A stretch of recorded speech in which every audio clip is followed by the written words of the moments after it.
Hello, everyone, and welcome.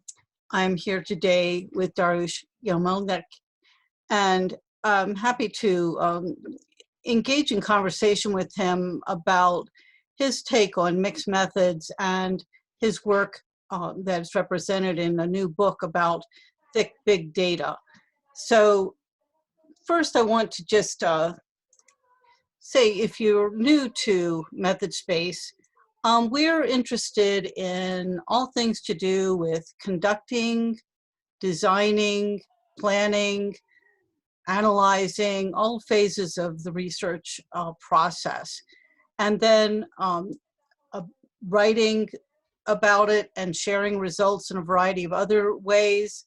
And at the heart of it, teaching and learning future researchers. So we hope that you'll come and visit us at methodspace.com. This is an online multi-voice blog community hosted by Sage Publications. So I want to turn this over to you, and please tell us a little bit about your new book. Thanks so much for having me. I think it is a great space to be talking about it because this book is specifically meant for people who are still choosing their methods, who are trying to increase their grasp of the available repertoire. And my take on thick big data is that, especially with the troves of data available for scraping and available for researchers, it's just such a shame that so many qualitative researchers do not dig into it, but also the other way around, with so many possibilities that qualitative research, especially digital ethnography, can do for deepening and interpreting data. It's such a shame that quantitative researchers do not really use it. And I think the real problem, as I see it, is that we oftentimes get some basic training in both approaches, but then again, once we write our PhDs, once we advance in our career, we often stick to whatever our mentor or our school has suggested, and we follow their tracks.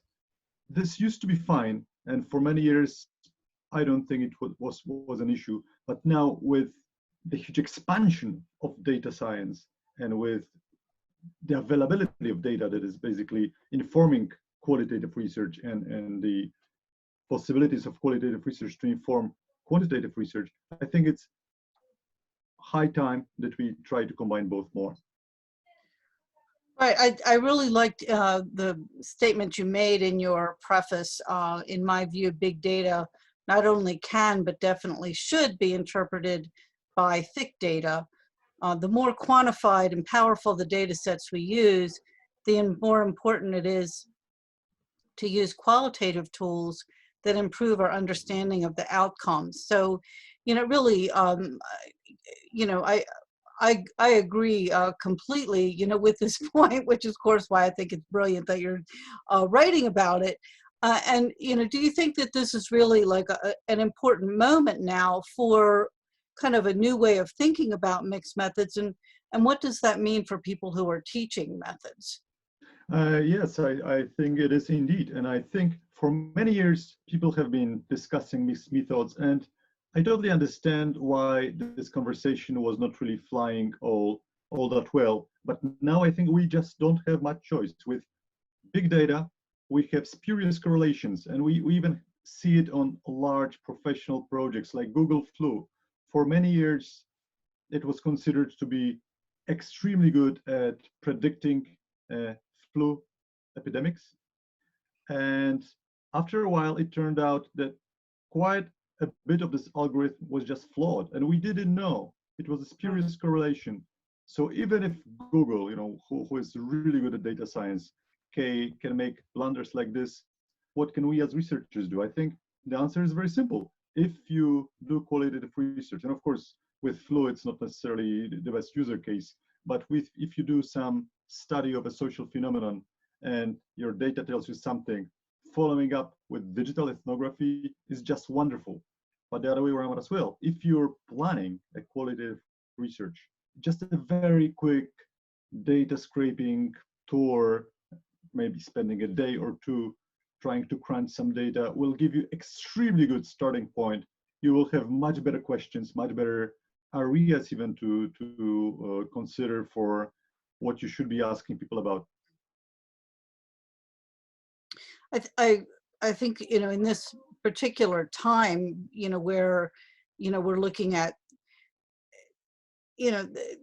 these gigantic numbers of people who are being, affected by the current pandemic, to me, like, how can you make a reality and meaning and significance of what those numbers mean without the stories that come from the qualitative side? So, to me, this is a time that really, points to the importance of, looking not only at those, broad trends, but also at the stories behind them. So I think that your book is very timely, to come out, at this moment where we've got such difficult things to try to, get our arms around. And, I think, another aspect of that is kind of the interdisciplinary piece. I mean, as we know, a lot of, qualitative researchers and quantitative researchers and big data researchers who are, even kind of beyond, say, traditional quantitative methods. It's kind of almost across disciplines of research and epistemology. And so, I'm wondering if you would speak a little bit to that. How does this need, point to the use of interdisciplinary and collaborative approaches for researchers? I haven't thought about it before, but I think you're making an excellent point. With all those numbers, with the current pandemics, I think it's really easy because we have monkey brains. We don't really grasp numbers well. With just the number, it's very difficult to get any meaning, any context. So I think you're absolutely right. It is a very timely moment to think where does big data come short and where does ethnography or qualitative research deliver. And I think we definitely need to think about cross-disciplinary research because big data is happening. Physicists are publishing about social sciences. So I think it's already there. The expansion of data science into every single field of science is happening. Even the digital humanities are using it. So I think the only reasonable reply is to basically try to find best way to accommodate it. And for me, my background is that I used to be a qualitative researcher for quite a while. I did traditional organizational ethnography, and then I turned into digital ethnography, and now I'm doing a little bit of data science too. And to me, it's a tremendous boon to have all this data at hand. And yet, of course, I still realize it's not the only answer. I've seen so many brilliant data scientists who just crunch numbers and show you the numbers, and that's it. If you think about it this way, data science is also extremely flawed because it's so easy to find correlations and so easy to find datoids, factoids in the huge ocean of what is available, that without proper interpretation, I think it's no longer possible to use quantitative data just as informing us. Mm-hmm.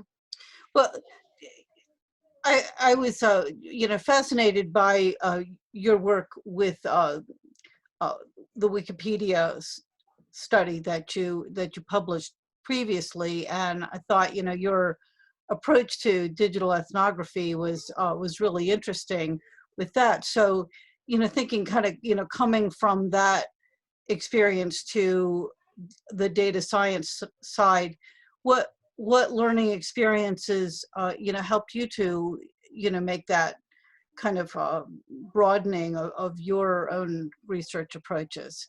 And thanks so much for mentioning the book. Yeah, I'm quite proud of it. I'm a vivid Wikipedian. I love the movement. I love the website, and I've been studying it for quite a while. Common Knowledge went out in 2014, I think, and yeah, it's been a very interesting ride. I used to do digital ethnography, and at some point I realized that there's so many questions that I can easily find answers to when I just either scrape data or just quantify.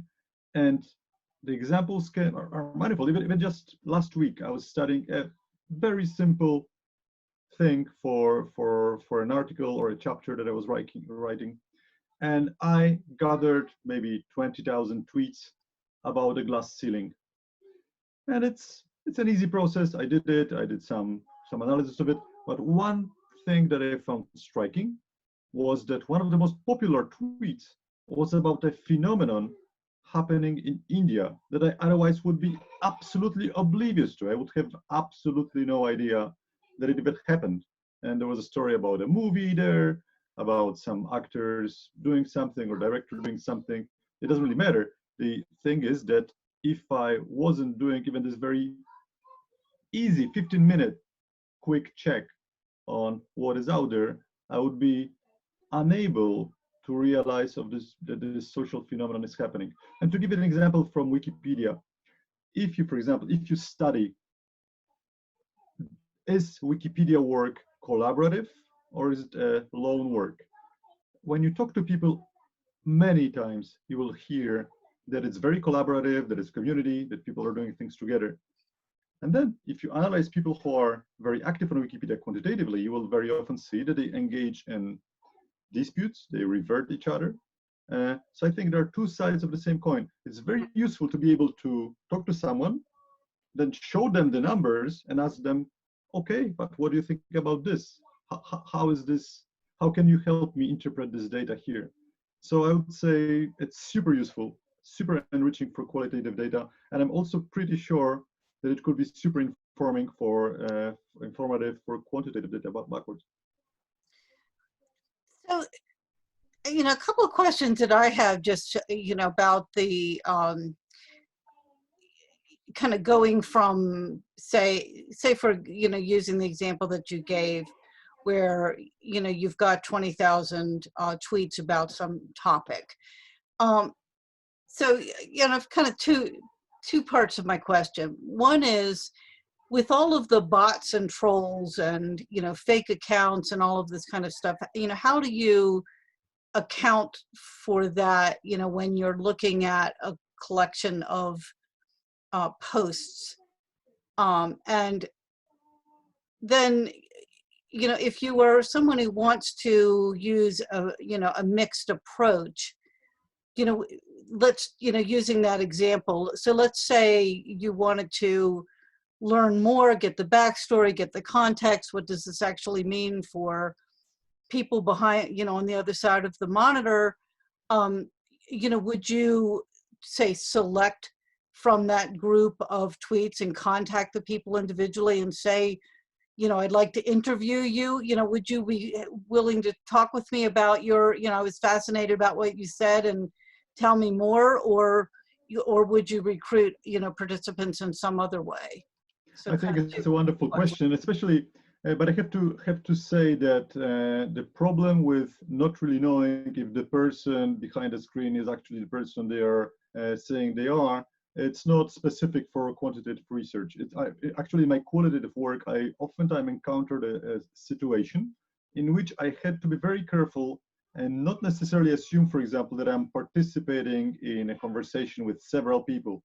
Because sometimes, and it's not uncommon, there would be an actual real person who created several avatars and created a false discussion so as to make an impression of support for some idea. But also the other way around, it's not unprecedented, it's actually quite common in some other situations, that there's one avatar that is operated by more than one person. So both situation happens, and if you just stick to studying the virtual world, I wouldn't make any claims about people, I would make claims about avatars. And that's why I would distinguish virtual ethnography and digital ethnography. And for me, digital ethnography would be starting with an online community, doing observations, fieldwork, but then, if possible, also actual face-to-face interviews, while virtual ethnography would be just focusing on the screen and on the digital part of it. But back to your original question, I think, of course, you never know. But on the other hand, if you think about the algorithms of Twitter deciding what should be shown to other people, they will often rely on replies, retweets, likes, engagement, Mhm. and all those measures are easily quantifiable. So from some point of view, if I were to just study Twitter, I would not necessarily worry about the fact that maybe even 1/3 of those are bots, because I would be also studying a system that promotes certain tweets, and I would be studying the tweets that are promoted. I would be studying this particular discourse.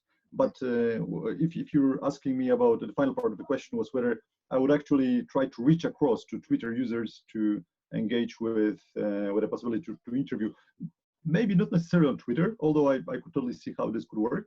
But for a specific community, if I were focusing on a specific community of people on Wikipedia, on Facebook, or Instagram, or anywhere else, I would definitely consider this to be a huge advantage. And for various reasons, there's an advantage in talking to someone, and ideally face-to-face in person, because then you experience the same reality. You do not have distractions. You do not have multitasking. And ideally, you can talk to people face-to-face. The worst case scenario, of course, one step back would be a Skype or a Zoom or whatever remote interview. The worst case scenario is interviewing somebody by chat. I've done this. I think it's extremely tempting to all qualitative researchers because it's all transcribed, so it's wonderful, but it doesn't really work. Yeah, it's not worth the effort, because if you're chatting with someone, their mind is somewhere else. They're doing something else. Obviously, they will be coming back forth and back. They will be returning to you. They will be multitasking. The replies will be much shorter than if they were talking to you with their mouth. So I would say that your approach, I would totally use it. For example, if there was a specific hashtag that I was studying, a hashtag, and I identified a user that is often using this hashtag, that is very popular within this community, then sure, I would contact this person, as this certain individual would be particularly useful to talk about the context. Mm-hmm. Right, right. Yeah, it's it's an the whole changes in the ways that things take place, and with the technology. I mean, in my writing about online interviews, I talk about the difference between synchronicity and synchronous. That you could be in a synchronous technology like text chatting in particular, but the other person is doing a million things. And one of the people whose work I included in my collection of cases was talking about how she's thinking, oh, this must be a really sensitive question. The person is really just they're broken up about this situation, and it turns out no, they're text chatting with 3 other people. So I mean, I talk about in my work, whether it's like the text chat example, or other kinds of technologies where, I mean, at least if you see the person on, like we're on the technology we're on right now, at least you could see whether they're paying attention or not. But the importance of making it clear to someone that who you want to interact with in an interview or a focus group or something, that I would ask that you set your other tasks aside while we are engaging in the interview. But it's certainly a consideration.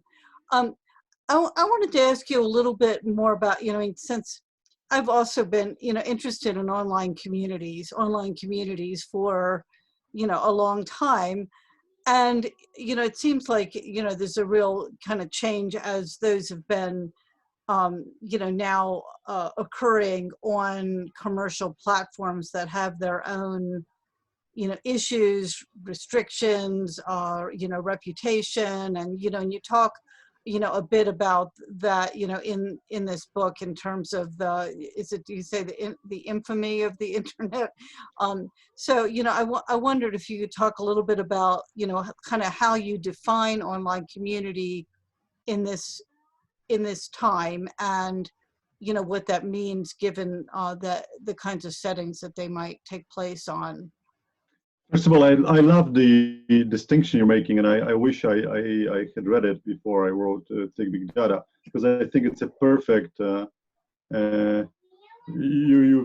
it's a perfect take on how it works.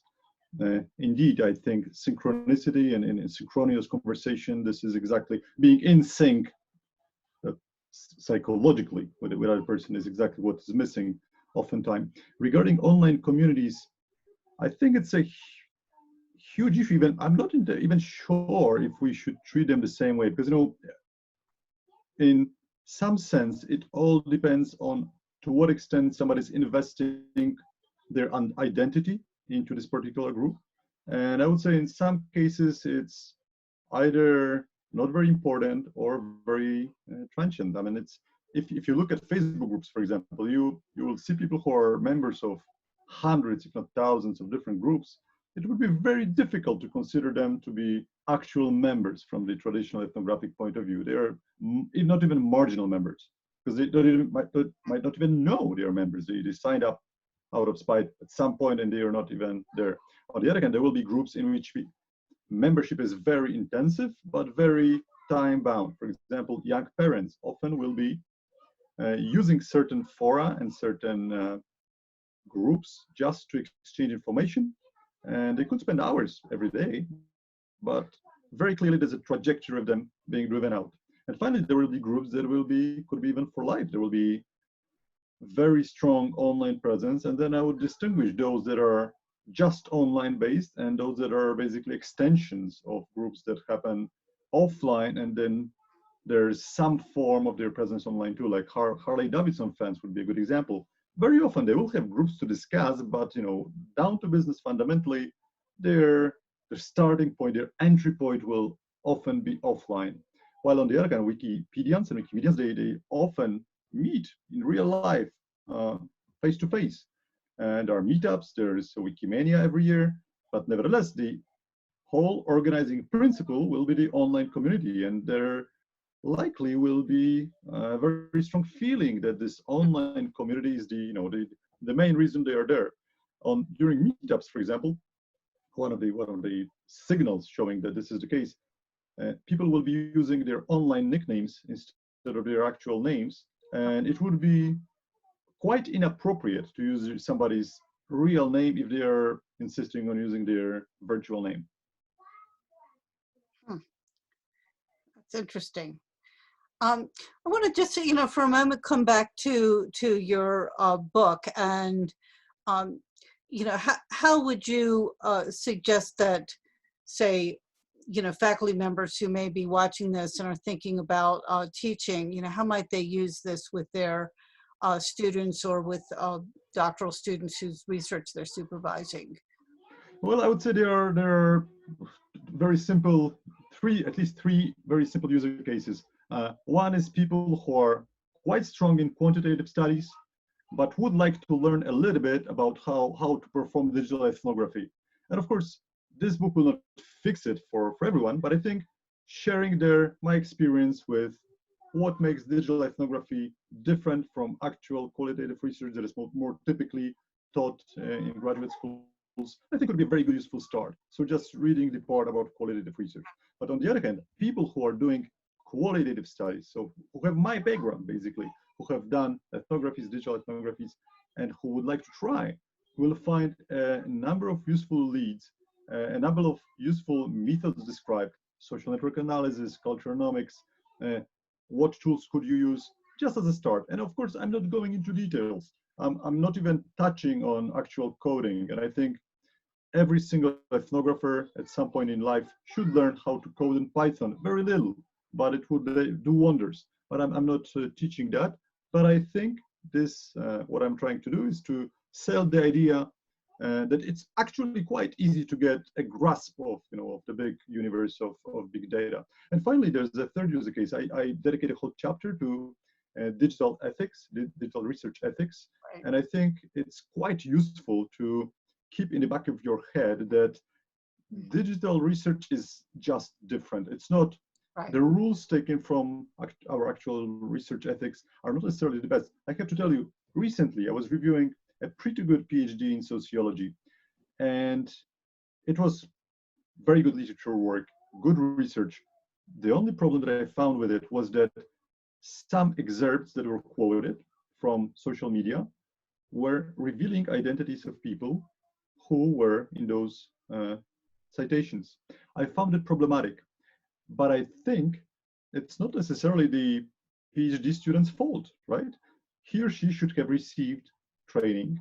Right. Their advisor should have told them. So there's a number of steps that failed. So I think even just reading this, maybe 20 pages, not more, as a brief, go-to digital ethics in doing your work could be useful for many researchers and in many courses.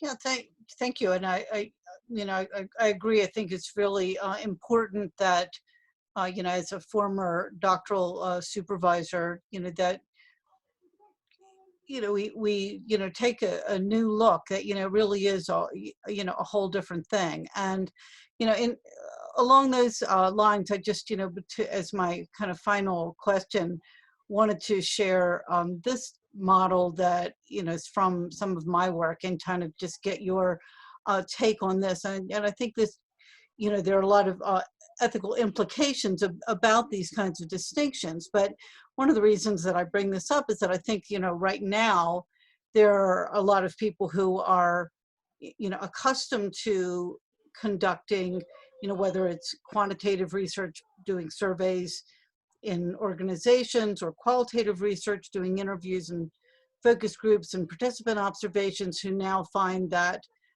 they're restricted from carrying out the kind of studies they're accustomed to, because of the pandemic. So, but this is kind of just as a way of thinking about different reasons why people might use technology, and the abbreviation I'm using here of information and communication technologies to encompass, not only the internet, but also apps or virtual reality or whatever it may be. So, I kind of divided as three different reasons why people might use technology. That it's a medium for communication, just as right now, we're using video conferencing as our medium. We could have used a different, platform. It wouldn't matter. We're just looking for some, medium where we can communicate. We could be talking about anything, but we're just looking for that medium. And so for the researcher in that situation, it might even be that, if they're doing a, qualitative study across multiple participants, they might not even use the same technology for everyone, because you want to use what the person is most comfortable with. But then in the next category of the setting, they were choosing a particular technology because it has particular features. So it might be, well, I want to use something where I can see the person because that helps with that synchronicity point that we were just making, and that it's a more natural place for conversation. Or it may be that I'm choosing this online community as a setting because this is where people are discussing survival of cancer treatment, or parenting, or running a business, or whatever the topic is I'm trying to discuss. But again, it's really, it's the technology, I'm choosing it because of the features. But then in the third category, where I'm studying those features, I'm interested in do people post pictures versus do they write? How do they respond? What do they like? So I'm interested in the technology. That's what I'm studying. And the users are, in a way, almost secondary to that. And so, in thinking about your kind of the big, thick data, just wondered if you had, any thoughts about how, say, for researchers who are studying different kinds of things, where that might fall out, and help them to think about what technologies they might want to use. I think, first of all, I think it's a wonderful distinction. I think it clarifies a lot of the picture, and I think it's really useful to have it. My own take is quite similar, slightly different. I put it in a different wording, but I think it's quite similar.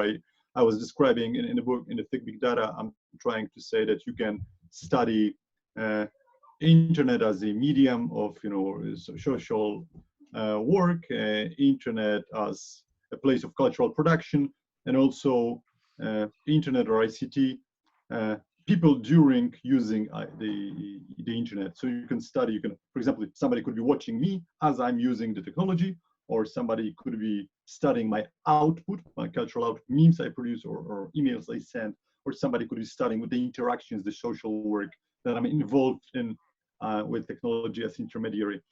So yeah, I think the thick big data component here is basically indeed focusing on specific subsets. So it would be probably not the best idea to think that I can try to use all three approaches, all for all different kinds of methods. It's probably important to know what a focus is. Are we studying an online community? Are we studying social production of this community? Are we studying, as you say, ICT as a setting for organizing principles, sort of? Or are we studying ICT as a medium? So are we trying to understand relations of people with technology? And STS is something I'm the least involved with, but I very appreciate studying science and technology studies of the ICT technologies. And I think it's important to decide which side of the fence or which path of these three are you taking for a particular project. Right. It's kind of like, are you interested in the, I mean, with my initial research, you know, really started out as being the medium because I realized that, you know, what I wanted to study, I didn't want, I needed to talk with people around the world, and I didn't have the money to fly around the world. So I, you know, was using it as a medium, you know, and then I, you know, once I had made that decision, I needed a particular kind of technology because my study was using visual methods. So I needed a medium that would allow for, you know, that capability. But then, you know, that does, you know, with, I think, you know, for researchers who are trying to decide, well, you know, what technology should I use and how does the technology itself play into it? Well, you know, when the decisions about the setting also will have some influence about your participant recruitment if you're, you know, doing this kind of research where you're interacting with people, because you know, the people have to have, you know, access. If you're saying, if I'm saying as a researcher, I need a setting where I can see the person and where I can share visual things and have a visual interaction with them, then I'm excluding people who don't have access to that technology. So, you know, with each choice and however you combine it, you know, there's certain kinds of trade-offs that you make. But, you know, I think, you know, it's important to understand what, you know, what it is you're looking at and why and how, you know, so that you can make informed decisions about that. Yeah, and it's a very good point. Also, one thought, it's extremely easy to find data in the internet, but it's practically impossible to have sensible representation on the internet. I mean, of course, we can have panel studies, but then it's just ICT as a medium. If we want to study phenomena happening on the internet, it's extremely difficult. We will know exactly every second spent digital footprints people are leaving, but we will not know the basic demographic data that would, in any sociological research, would be extremely simple to obtain. Right. Well, thank you for taking the time to talk with me. It's very, you know, I think that this is a, you know, that your book is an important contribution, and I will also include in the accompanying post information about your other books as well, so that, you know, people can check those out and see, you know, if they will help them as they Thank you so much. develop. I really appreciate it. Thank you so much.